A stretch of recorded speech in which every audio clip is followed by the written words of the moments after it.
kemudian mereka tetap menyambungkan, maka dosa besar.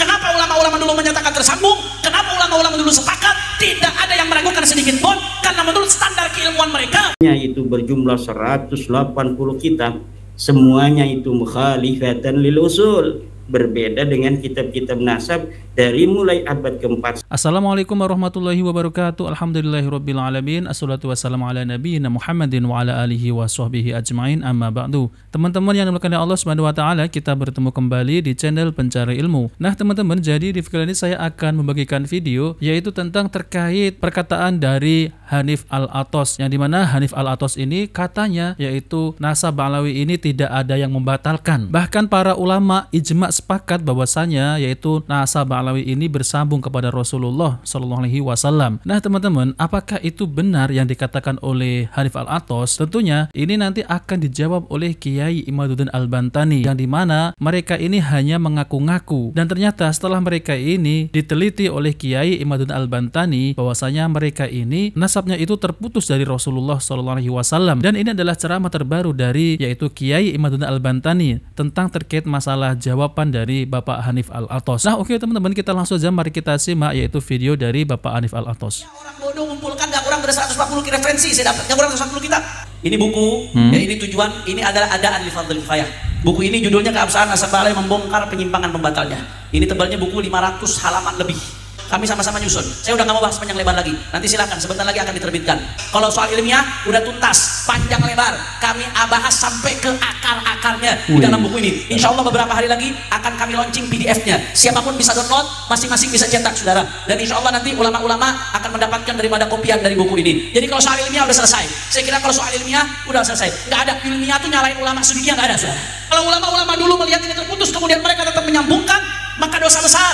Kenapa ulama-ulama dulu menyatakan tersambung? Kenapa ulama-ulama dulu sepakat? Tidak ada yang meragukan sedikit pun, karena menurut standar keilmuan mereka, ilmu fikihnya, ilmu sejarahnya, ilmu syariatnya, ilmu nasabnya, tidak ada masalah. Mereka semua menyepakati, menerima.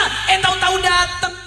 Nah, teman-teman yang dimuliakan Allah Subhanahu wa taala, jadi itulah ya pernyataan dari Bapak Hanif Al-Athos, yang dimana Bapak Hanif Al-Athos ini ingin diakui sebagai cucu Nabi SAW.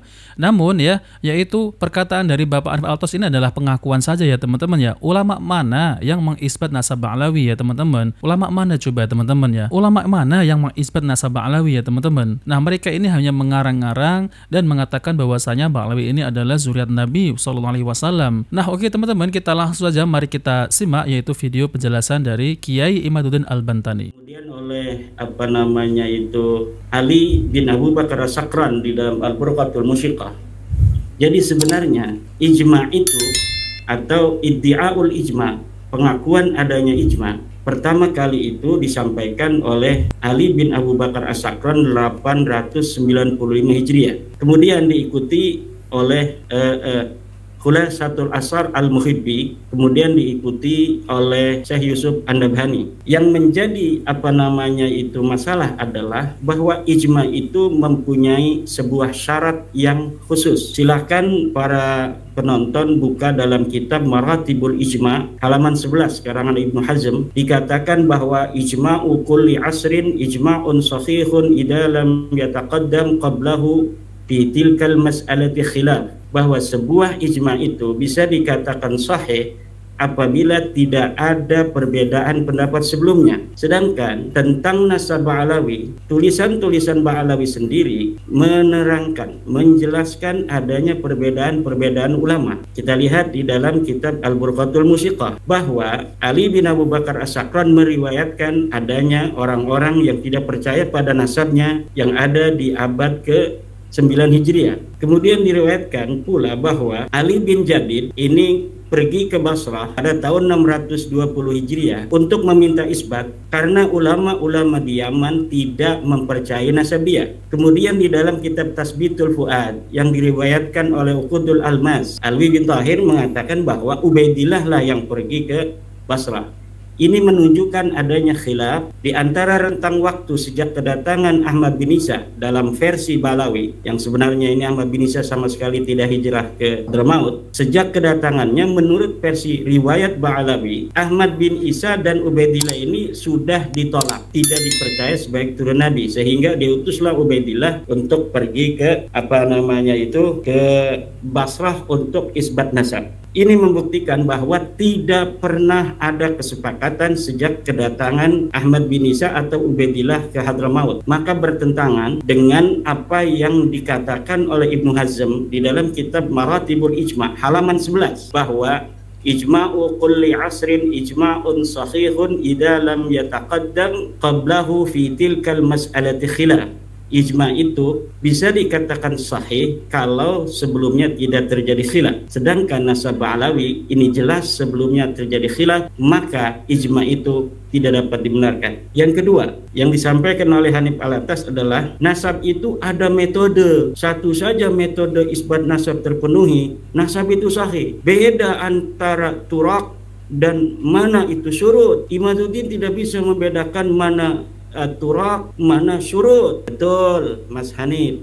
Tetapi setiap tariq itu membutuhkan syurut. Dan menurut saya, seluruh metode isbat nasab tidak bisa untuk mengisbat Ba'alawi sebagai cucu Nabi. Kita buktikan. Pertama, isbat nasab itu adalah birruq'ah, dengan adanya kitab. Sedangkan syarat kitab itu adalah alla takuna mukhalifatan lil usul, tidak boleh berbeda dengan kitab-kitab sebelumnya. Sedangkan apa yang dikatakan oleh kitab-kitab yang mengisbat Ba'alawi mulai dari abad 9 sampai hari ini, yang katanya itu berjumlah 180 kitab, semuanya itu mukhalifatan lil usul, berbeda dengan kitab-kitab nasab dari mulai abad ke-4 sampai abad ke-9. Baru di dalam abad 10 kitab nasab mengatakan Ubaid ini adalah putra Ahmad.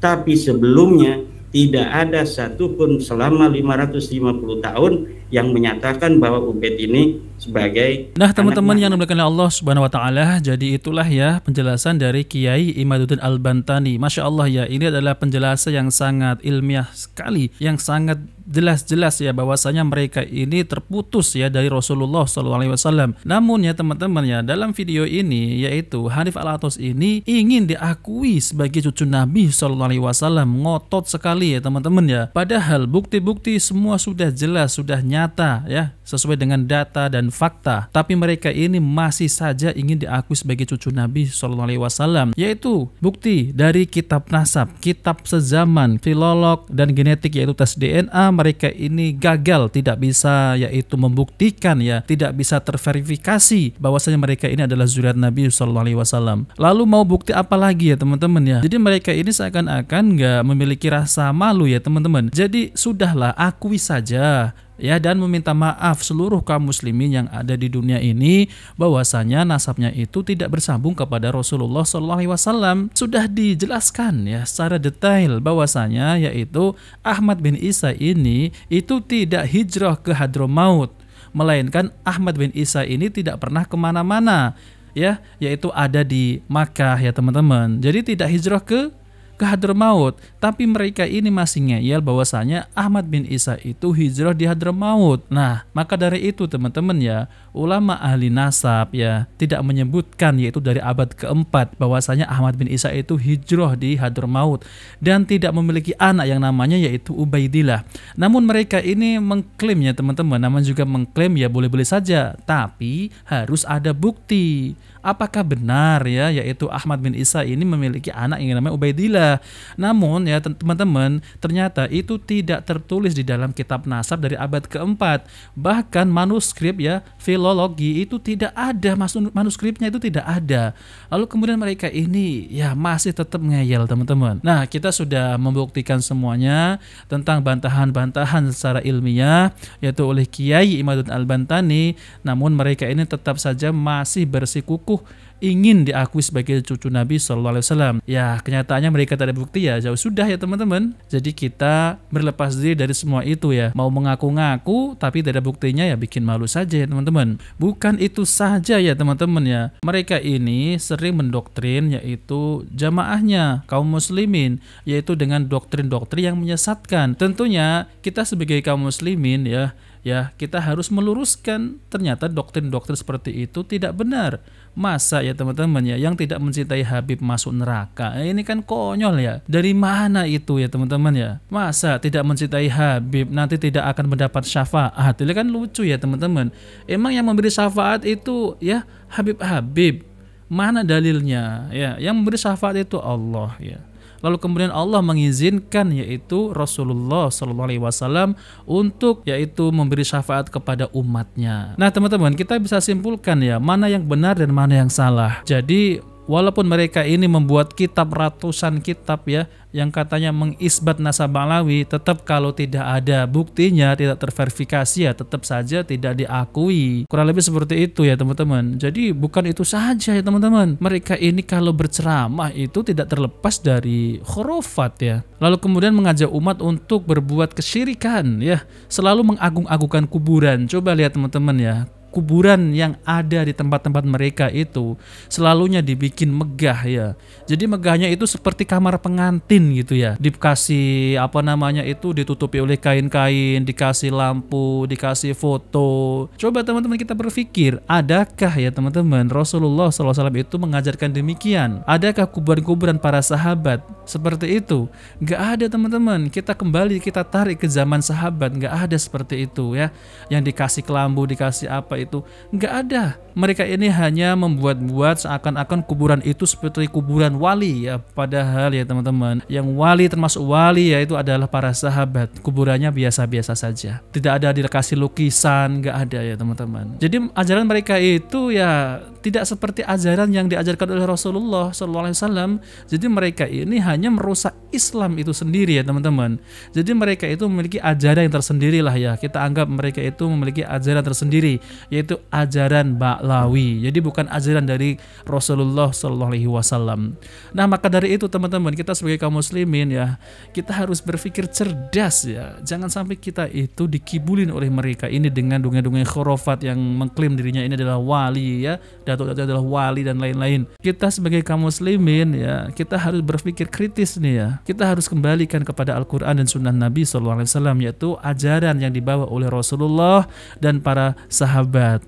Nah oke teman-teman, itu saja yang ingin saya sampaikan ya. Jika video ini bermanfaat, jangan lupa like dan subscribe di channel Pencari Ilmu. Wabillahi taufiq wal hidayah. Wassalamualaikum warahmatullahi wabarakatuh.